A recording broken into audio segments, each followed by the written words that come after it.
And it was this time last year that we bought the Freightliner.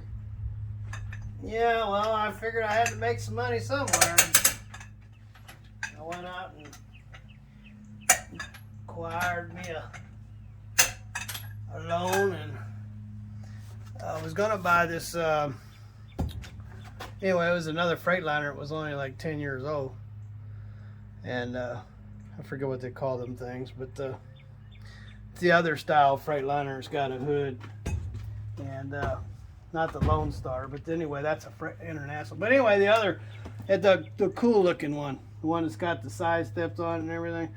But anyway, yeah. So I called the guy up, and he said, "Oh yeah, I got that sold."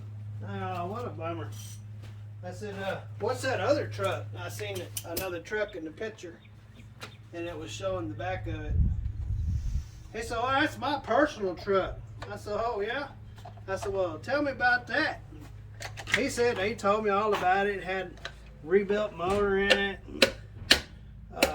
redid the transmission. Basically, the whole thing has been redone. The truck itself had just broke 1,000,000 miles, and so it was all fresh, ready to go. Basically, all new everything. Guy had been an owner-operator since the 60s. So I was like, well, I know owner-operators, and owner-operators that are successful take care of their stuff. And since he'd been doing it since the 60s, I'm pretty sure he took care of his stuff. I said, "So what do you want for that thing?" "Well, I don't know. I wasn't planning on selling it." I said, "Well, tell me what you want for it." "Well, I guess I'd take 28. And I go, "Well, okay." So anyway, so I got it from him. I didn't want to buy a Freightliner, but I did. The good thing is it's a good truck.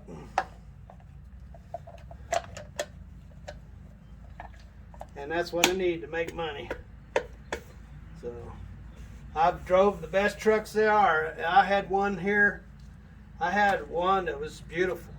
Absolutely beautiful. An eye-stopping truck everywhere I went. People would just gawk at it. It was red, had purple metal flake in it. And I got it with only 500, just broke 500,000 miles. And the guy that had it didn't ever clean it or anything. So, but he didn't abuse it either. He took care of it.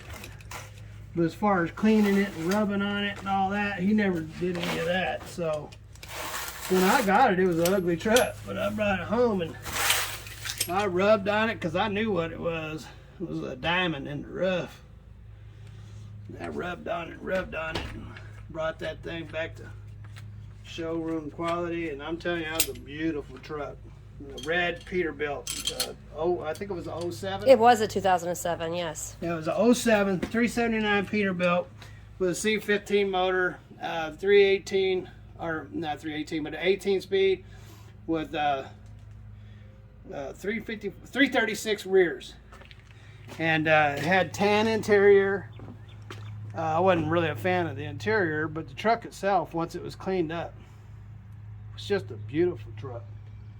And then when I got the white Pete, I lost that truck because I had to have surgery and I was out of work for 7 months, and when I was healing up, so I couldn't make the payments on it no more. So I lost whatever I paid into it, a lot of money. Anyway, so that put me in depression. I was really upset about that. But anyway, so when I recovered, I got another Pete. It was a white Pete, and it was a 2005, and it had about about $1,030,000 or something like that on it, and it had been rolled hard and put up wet. But the guy that I was buying it from had put new rears in it. I don't believe the transmission was ever done in it, but there wasn't nothing wrong with the transmission. It had an 18 speed. It was identical as far as running gear, and had the C15, 550 C15 in it. And it was freshly overhauled. And what did it have? About 150,000, 200,000, something like that. It had a warranty up to 500,000 miles. And so I got it for 45 or something like that. And so, man, I walked up on it because I made the deal when I was here and drove up there in my other Cadillac, the old Cadillac I had, and drove up there. And as soon as I walked up to the back of the truck, I could smell this nicotine, and I'm allergic to nicotine. It's like, oh man. Open the door, you could see the brown crap running down the walls, and I was like, oh no, this is gonna be bad. And it was nasty. The doors would just rattle in it, and the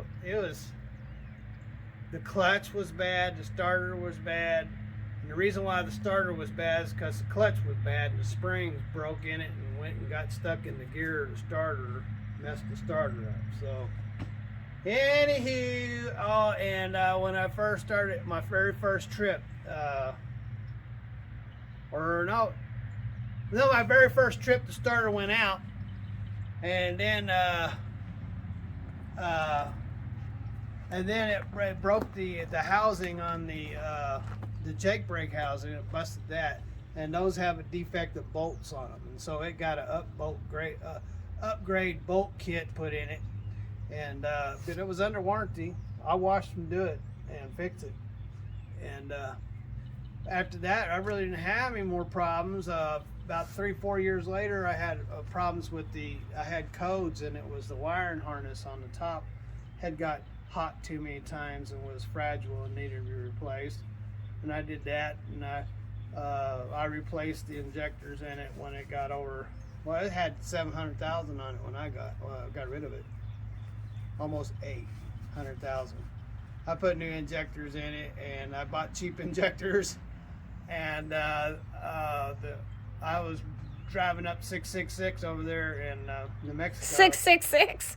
Devil's Highway? Oh, Route 666 over there. You call that Devil's Highway, don't you? Yeah. They changed the name of it, but anyway, since then. But anyway, I noticed that I had a lot of blow-by, and that motor never had blow-by, and I was like, uh-oh. And it was just dripping out. So I shut it off and checked the dipstick, and it was over full. That injector, the cheap injectors that I bought, was pumping diesel in the motor. So I had to change the oil like 3-4 times. I finally made it to Salt Lake City, and I got up there, and one injector cost me what it cost for all of the injectors that I got from Nashville. So I didn't care, though. I was happy to get it. But that's not like you to buy something cheap. Yeah, well, I was down there at Buy-Right, and they said, oh, we can get you some injectors, blah, blah, blah, blah. I was like, oh, yeah, I fell for the deal. So I won't do that no more. But anyway, so I changed the injector and changed the oil a couple more times. So basically I changed the oil like 7 times. Keep, that diesel from hurting the motor. And got her home, and everything seemed to be okay, but she had acquired a leak on the front seal, on the front main seal. And that was, I sold it. And but I told the guy he couldn't pick it up until I fixed the seal. And that's on our channel. When you see the picture on our channel where I'm working on the truck, that's the Pete and I was working on it to change that front seal before the guy came and picked it up. So let me interject here. Steven's talking about the banner on our channel. When you go to our channel, they call it a banner. The top part of the channel, the picture, the banner, and that's what Steven's talking about. When you go to the channel, the banner up there, it's got a picture of me working on the Pete. I got the hood open and my head's up there, and radiator sitting on top. But I had to take the radiator out and lean it up into the hood to take the front of the motor apart to get the harmonic balance off of there, and change that front seal, because I wasn't going to sell that truck with it leaking. And so I fixed the seal, and I called the guy. I said, okay, it's ready to go. And he came up here, and drove it away. I tell you what, it broke my heart to get rid of it, because man, I had worked on that truck, and it was a piece of junk when I got it. It had good running gear in it, but once I got it paid off, I started putting money in it and working it out and getting it looking good and looking right and all that. And then then I made the decision to get rid of it. I wish I had never done that, but anyway, woulda, coulda, shoulda, never did fix the darn thing. So, but anyway, I got this old girl now, and people like it. I never did like Freightliners, but basically underneath the hood, it's the same thing as the Peterbilt was. It's got a 3406E cat. It's got a 15 speed, and it's got, I believe, 336 rears on this dude. Why don't you open the hood up? And why don't I open the hood? Oh my goodness! Well, why don't you just open it up? You're talking about it, so open it up. I can't. Oh, you gotta take the latches down. But anyway, this motor here is a 3406E. It's not a C15 like my other motor on the Pete. But I did have a Pete, a 96 Pete that looked just like my 05 Pete.